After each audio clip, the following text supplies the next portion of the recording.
Au nom du Père, du Fils et du Saint-Esprit. Amen. La paix de Jésus soit dans votre maison, sa paix et sa joie. Merci Jésus d'être le roi de gloire, le Dieu de nos vies. J'espère que vous allez bien. Continuons à prier pour la France. Continuons à demander la pluie. Confions les pompiers, ceux qui les soutiennent. Et bien sûr leurs familles qui s'inquiètent pour eux. Nous sommes dans l'octave, dans la joie de l'Assomption, de notre Sainte Mère Marie. Nous lisons Saint Matthieu chapitre 19, versets 16 à 22. Que ta parole, ô Jésus, rentre dans mon esprit, que ma bouche proclame ta parole et que mon cœur l'accueille. Amen. Alors, 16 à 22. Un homme riche. Un homme vint à Jésus avec ces paroles. Maître, que puis-je faire de bien pour avoir la vie éternelle ? Jésus lui dit, pourquoi m'interroges-tu sur ce qui est bon ? Lui est bon, lui seul. Mais si tu veux entrer dans la vie, garde les commandements. L'autre demande, quel commandement ? Jésus dit, tu ne tueras pas, tu ne commettras pas d'adultère, tu ne voleras pas, tu ne feras pas de faux témoignages, honore ton père et ta mère, et encore, tu aimeras ton prochain comme toi-même. Le jeune homme lui répond, j'ai observé tout cela. Que me manque-t-il encore ? Jésus lui dit, si tu veux être parfait, va, vends tout ce que tu as et donne-le aux pauvres pour avoir un trésor dans le ciel. Ensuite reviens et suis-moi. En entendant ces paroles, le jeune homme s'éloigna, fort peiné, car c'était un gros propriétaire.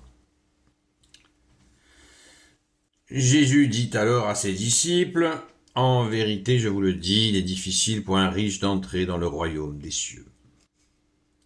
Oui, je vous le répète, il est plus facile pour un chameau de passer par le trou d'une aiguille que pour un riche d'entrer dans le royaume de Dieu. »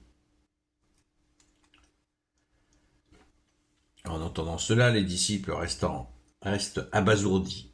Ils lui disent, « Mais alors, qui peut être sauvé ?» Jésus les regarde bien en face et leur dit, « Pour les hommes, c'est une chose impossible, mais pour Dieu, tout est possible. » Voilà, j'ai poursuivi jusqu'au verset 26 pour entendre la réponse de Jésus. Merci Jésus. Cet épisode, on le connaît, il est hyper connu. Alors, est-ce que Jésus, qu'est-ce qu'a fait Jésus ? Parce que le gars, il était donc riche et il est venu auprès de Jésus pour lui demander la vie éternelle. Il a ce souci-là. Donc Jésus est interrogé. Mais, à mon avis, comme on dit, il y a un os. C'est-à-dire que cette déclaration qu'il a faite, il l'a faite en public. Est-ce que c'est pas, on fait des hypothèses pour comprendre le contexte et pourquoi Jésus a réagi comme ça, aussi radicalement. On sait que Jésus, au niveau pédagogie, il n'y a personne au-dessus. Hein. C'est Dieu sur terre, Dieu fait homme, donc il n'y a personne qui peut le feinter. Personne. Personne de chez personne. Là, le gars, à mon humble avis, il se l'est un peu joué, quoi. Il a voulu épater la galerie en disant, ben voilà, qu'est-ce que je peux faire pour obtenir la vie éternelle ? Pour avoir, maître, que puis-je faire de bien pour avoir la vie éternelle ? Avoir, comme il peut avoir tout ce qu'il veut, il est très riche. Sauf que ça ne s'achète pas. Nous le savons. Nous le savons. Merci Jésus. Mais lui, il n'est pas au courant. Alors Jésus le ramène à la loi, aux 10 commandements. Il y place en dernier, et encore, et Jésus rajoute, et encore, tu aimeras ton prochain comme toi-même. À mon avis, c'est là la clé. Parce que Jésus lui donne la loi. mais on sait que Jésus enseigne l'accomplissement de la loi par l'amour. Les 2 commandements supérieurs, tu aimeras ton Seigneur, ton Dieu, de tout ton cœur, de toute ton intelligence, de toutes tes forces, de toute ta volonté, tu aimeras ton prochain comme toi-même. Ces 2 commandements supérieurs accomplissent toute la loi et les prophètes en Jésus le Christ Jésus. Voilà le programme. Jésus ne dévie pas de ce programme, c'est ce qu'il est venu apporter, et merci Jésus, quelle joie. Cet accomplissement est un pur bonheur.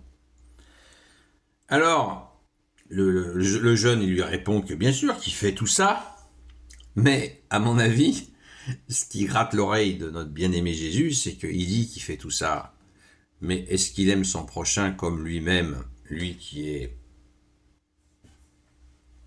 très fortuné?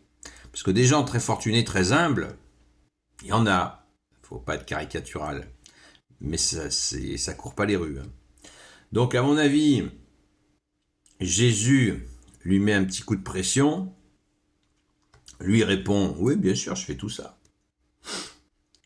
Et là, Jésus va lui mettre ce coup de pression. Il dit « D'accord, puisque tu dis que tu le fais, j'ai observé tout cela. » S'il avait dit « Ben, ouais, les commandements, j'assure, aimer mon prochain comme moi-même », pas terrible. Vous voyez, il se serait humilié ainsi. Peut-être que la réponse de Jésus aurait été différente. Mais là, il se l'est un peu pété, quoi. Oui, j'assure tout ça. Mais...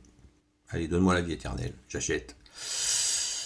Bon, je caricature un peu, mais bon, vous voyez. Et là, Jésus va le secouer. Jésus lui dit, si tu veux être parfait, vends tout ce que tu as et donne-le aux pauvres pour avoir un trésor dans le ciel. Ensuite, reviens et suis-moi. Donc, là, il le met face à lui-même. Tu veux être parfait, eh ben vas-y, fonce. Mets le turbo en ce qui concerne le soutien aux malheureux. On le voit dans le riche qui meurt et qui rencontre Lazare, qu'il n'a jamais vu. Pourtant, il était au pied de sa porte, par terre, avec les chiens, et il lui a jamais donné quoi que ce soit à manger, alors que lui se bafferait et vivait dans l'opulence. Donc le message est très clair. Donc là, Jésus le secoue en lui disant, vas-y, fais ce geste, puisque tu aimes ton prochain, tu as dit que tu aimais ton prochain comme toi-même, vas-y, fonce. Et là, c'est la douche froide pour le gars, parce que il tombe de son piédestal. Et oui, s'il avait été plus humble, Jésus l'aurait pas secoué ainsi. À mon humble avis, voilà. En entendant ces paroles, le jeune homme s'éloigna, fort peiné, car c'était un gros propriétaire. Oui, il est très gêné. Et puis il y a confirmation de ce que je propose, un peu plus tard, puisque Jésus dit alors à ses disciples, en vérité, je vous le dis, il est difficile pour un riche d'entrer dans le royaume des cieux. Et j'en discutais avec un prêtre, donc, qui a l'expérience, je l'ai aussi, de l'évangélisation. Évangéliser les gens riches, c'est ce qui est le plus difficile.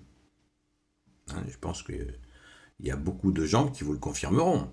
C'est très compliqué d'évangéliser un riche. Ils ont tout. Et Jésus l'a même dit dans l'évangile. Il dit, vous les riches, vous avez déjà votre récompense. Oui, vous les riches, vous avez déjà votre récompense. Et Jésus dit d'autres choses encore sur les riches. Voilà, Jésus n'a pas de mépris pour les riches, mais il sait leur cœur fermé à la douleur des autres, à la souffrance des autres, à la sueur des autres, sans caricaturer bien sûr. Oui, je vous le répète, il est plus facile pour un chameau de passer par le trou d'une aiguille que pour un riche d'entrer dans le royaume de Dieu. Et là, Jésus fait allusion à la porte l'une des portes de Jérusalem qui s'appelait l'aiguille, où les chameaux cette porte était très étroite et les chameaux qui venaient vendre sur les marchés à Jérusalem les vendeurs devaient décharger les chameaux avant d'entrer par la porte parce que la porte était trop étroite, les chameaux avec tout le bazar dessus là. Et hop, il les déposait, puis il rentrait les chameaux, et puis après il rechargeait. Voilà, donc la notion que le riche trop lourd, trop lourd. Hein.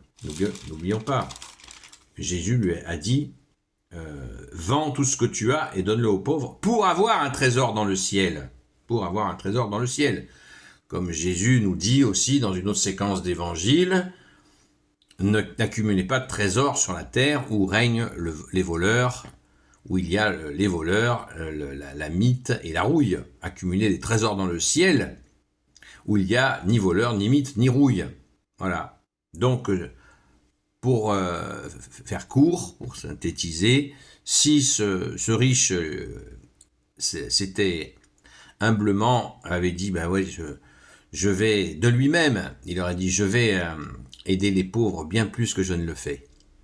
Voilà, donc ça aurait montré que son cœur s'était converti à ce que Jésus demande.